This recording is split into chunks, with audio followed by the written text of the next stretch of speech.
Hello gamers, कैसे हैं आप सब। मैं हूं शैडो और आप देख रहे हैं नेक्स्ट जेन गेमिंग। और आज हम बात करेंगे गेमिंग मदरबोर्ड्स के बारे में। क्या है मदरबोर्ड्स और क्यों है गेमिंग मदरबोर्ड खास। तो चलिए शुरू करते हैं। सबसे पहले देखते हैं कि मदरबोर्ड है क्या।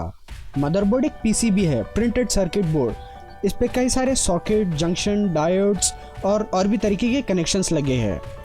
मदरबोर्ड एक बैकबोन प्रोवाइड करता है आपके सारे कंपोनेंट्स को। मदरबोर्ड के अंदर सीपीयू सॉकेट होता है जिसमें सीपीयू कनेक्ट कर सकते हैं। एक जीपीयू सॉकेट होता है जिसमें आप जीपीयू लगा सकते हैं। एक साउंड कार्ड सॉकेट होता है जिसमें साउंड कार्ड लगता है।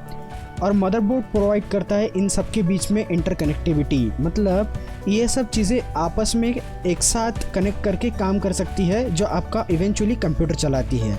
ये एक बेसिक फंक्शन है मदरबोर्ड का। जैसे कि एक ह्यूमन बॉडी में स्पाइन होता है जो हमारी पूरी बॉडी को एक साथ जोड़े रखता है। एक ऑटोमोबाइल में चेसिस होता है, वो पूरी गाड़ी को एक जगह रखता है। वैसा ही आपके कंप्यूटर के लिए है ये मदरबोर्ड। डिटेल्स में जाते हैं और सबसे पहले देखते हैं प्लेटफॉर्म।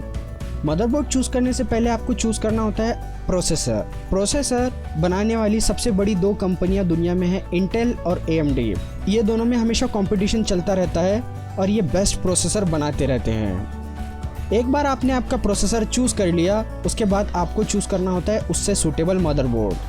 जी हाँ, अगर आप इंटेल का प्रोसेसर लेते हो तो आपको इंटेल के सपोर्टेड ही मदरबोर्ड लेना होगा। आप कोई भी रैंडम मदरबोर्ड लोगे तो उसमें आपका ये प्रोसेसर चलेगा, इसकी कोई गारंटी नहीं, क्योंकि हर प्रोसेसर का अपना एक अलग तरीके से बिल्डअप और सॉकेट होता है।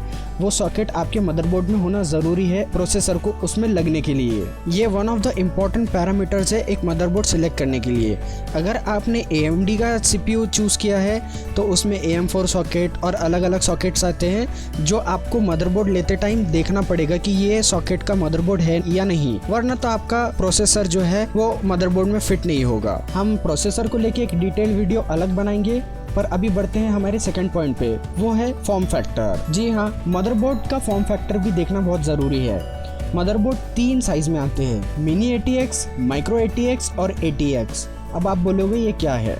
ये अलग अलग साइजेस है। मिनी ATX सबसे छोटा होता है, माइक्रो उससे बड़ा और ATX सबसे बड़ा। मिनी ATX में सारे स्लॉट्स बहुत कम आते हैं, मतलब आपको ग्राफिक्स कार्ड का 1 स्लॉट मिलेगा, रैम के मैक्स टू मैक्स 2 स्लॉट मिलेंगे और उसमें अपग्रेड के ऑप्शंस बहुत ज़्यादा कम होते हैं। माइक्रो ATX में उससे थोड़े ज़्यादा और ATX में सबसे ज़्यादा। अगर आप गेमिंग PC बिल्ड कर रहे हो तो आपको ATX मदरबोर्ड ही लेना होगा, क्योंकि उसमें अपग्रेड ऑप्शन ज़्यादा आते हैं, उसमें रैम स्लॉट ज़्यादा आते हैं, ग्राफिक्स स्लॉट ज़्यादा आते हैं और अलग अलग चीज़ें जैसे कि साउंड कार्ड आता है। एक work station PC mini ATX से काम चला सकता है, पर अगर आपको वर्क ज़्यादा है, मीन्स अगर आपको हैवी वीडियो एडिटिंग और गेमिंग करनी है तो आपको ATX या माइक्रो ATX लेना ही पड़ेगा।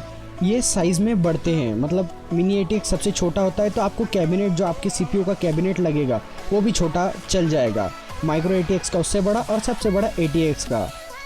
नेक्स्ट पॉइंट देखते हैं एक्सपांशन ऑप्शंस के बारे में। अलग अलग मदरबोर्ड अलग अलग एक्सपांशन ऑप्शंस भी देते हैं। कुछ मदरबोर्ड में 1 GPU लगता है और 2 रैम लगती हैं। कुछ मदरबोर्ड में 2 GPU और 3 रैम। ऐसे अलग अलग ऑप्शंस हमें मिलते हैं। अगर आप गेमर हो तो आप जाना चाहोगे मैक्स टू मैक्स ऑप्शन के साथ में, क्योंकि आपको हैवी गेमिंग और 4K गेमिंग करने के लिए ज़्यादा से ज़्यादा ग्राफिक्स कार्ड का पावर चाहिए और ज़्यादा से ज़्यादा रैंडम एक्सेस मेमोरी अपनी रैम चाहिए, ताकि प्रोसेस इन्फॉर्मेशन ज़्यादा हो सके। जितने ज़्यादा रैम स्लॉट रहेंगे आप उतना ज़्यादा रैम ऐड करके अपने PC को और ज़्यादा पावरफुल कर सकते हो। जितने ज़्यादा ग्राफिक्स कार्ड के स्लॉट रहेंगे आप ग्राफिक्स कार्ड लगा के उतने ज़्यादा अपने गेमिंग से परफॉर्मेंस निकाल सकते हो। और ज़्यादातर अच्छे मदरबोर्ड्स में साउंड कार्ड भी आता है। साउंड कार्ड से होता ये है कि आपका जो साउंड क्वालिटी है वो इम्प्रूव होता है। कुछ वर्क स्टेशन PCs में, वर्क स्टेशन मदरबोर्ड में नेटवर्किंग कार्ड आता है। नेटवर्किंग कार्ड से आप आपके network means LAN system, interconnectivity, cloud based system, ये सब इम्प्रूव कर सकते हो। तो ये सारे अलग अलग ऑप्शंस है जो कि एक मदरबोर्ड में एक्सपांड करने के लिए मिलते हैं। पर हाँ, every expansion option will cost you money, it will not come for free. आपको मदरबोर्ड के स्टोरेज ऑप्शंस भी देखने पड़ेंगे। कुछ मदरबोर्ड लेटेस्ट जेन के टेक्नोलॉजी को सपोर्ट करते हैं, उसकी वजह से आपकी जो लोडिंग टाइम्स है, PC चालू होने का टाइम है, वो बहुत ज़्यादा कम होता है। अगर आप एक कंप्यूटर में HDD हार्ड डिस्क लगाते हो तो उसका लोडिंग टाइम बहुत ज़्यादा होगा, क्योंकि उसमें मूविंग पार्ट्स होते हैं, तो प्रोसेस जो इन्फॉर्मेशन होती है वो स्लो होती है। और अगर आप कोई PC में SSD लगाते हो, सॉलिड स्टेट ड्राइव, तो बहुत ज़्यादा लोडिंग टाइम गेम्स के कम हो सकते हैं और PC भी आपका जल्दी चालू होगा, क्योंकि सॉलिड स्टेट ड्राइव में कोई मूविंग पार्ट्स इफेक्ट्स नहीं होते। आजकल हर मदरबोर्ड में SSD का कंपैटिबिलिटी आने लगी है, पर SSD में भी अभी वर्जन आने लगे हैं। लेटेस्ट है M.2 वर्जन। इसमें आपको data transfer speed up to 600 megabytes मिलती है, मतलब अल्ट्रा फास्ट डेटा स्पीड्स। इसके वजह से आपका जो लोडिंग टाइम है, आपका जो PC स्टार्ट टाइम है, एप्लीकेशन रन टाइम है, ये बहुत ज़्यादा फास्ट हो जाते हैं। मतलब आपका PC बहुत ज़्यादा ही स्मूथ चलेगा। पर ये सब चीज़ों को ज़्यादा पैसे लगते हैं, ये थोड़ी कॉस्टली होती है, क्योंकि ये इवेंचुअली आपके PC की परफॉर्मेंस बहुत ज़्यादा तरीके से बढ़ा देती है।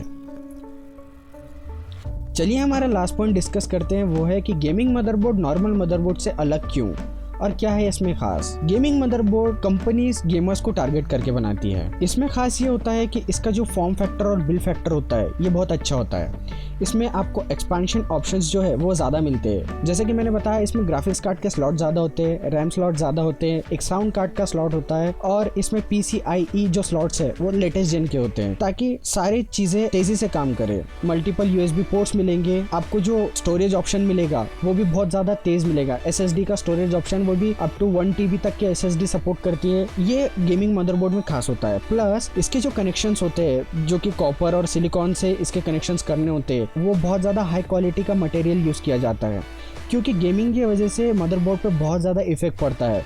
CPU गर्म होता है, ग्राफिक्स कार्ड हीट होता है, ये सब हीट के कारण कहीं आपका मदरबोर्ड ख़राब ना हो जाए, इसलिए इसमें बहुत ज़्यादा हाई क्वालिटी का मटेरियल यूज़ किया जाता है, ताकि वो ये सब हाई टेम्परेचर्स को और हाई परफॉर्मेंस को सस्टेन कर सके।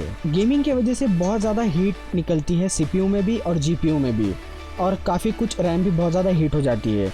इसके वजह से जो मदरबोर्ड है उसको ऐसा बनाया जाता है एक हीट सिंक के जैसे, बहुत ज़्यादा हीट उसमें निकाली जाती है। और जो लेटेस्ट मदरबोर्ड्स है उसमें लिक्विड कूल टेक्नोलॉजी भी आती है, मतलब आप लिक्विड के थ्रू आपका CPU और GPU कूल कर सकते हो। इसके वजह से होता ये है कि आपकी गेमिंग परफॉर्मेंस भी इंप्रूव होती है और आपकी PC लाइफ भी हर्ट नहीं होती है। गेमिंग मदरबोर्ड में रैम के एक्सपेंडेबल ऑप्शंस बहुत होते हैं, और रैम के मेगाहर्ट्ज जो होते हैं वो बहुत ज़्यादा सपोर्टिव होते हैं। मतलब रैम भी अलग अलग मेगाहर्ट्ज की आती है, starting from 1200 it goes up to 4800। मतलब जितनी आपके रैम की मेगाहर्ट्ज होंगी उतना आपका रैम तेज़ी से परफॉर्म करेगा।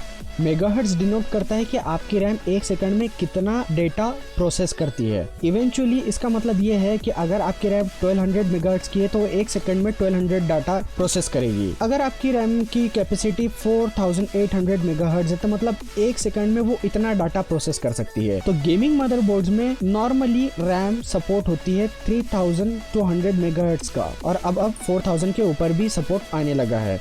इसकी वजह से होता ये है कि ये स्पीड बढ़ने की वजह से आपकी गेमिंग परफॉर्मेंस बहुत ज़्यादा इम्प्रूव हो जाती है। तो दोस्तों बस इस वीडियो में इतना ही, मिलते हैं कल, गुड बाय।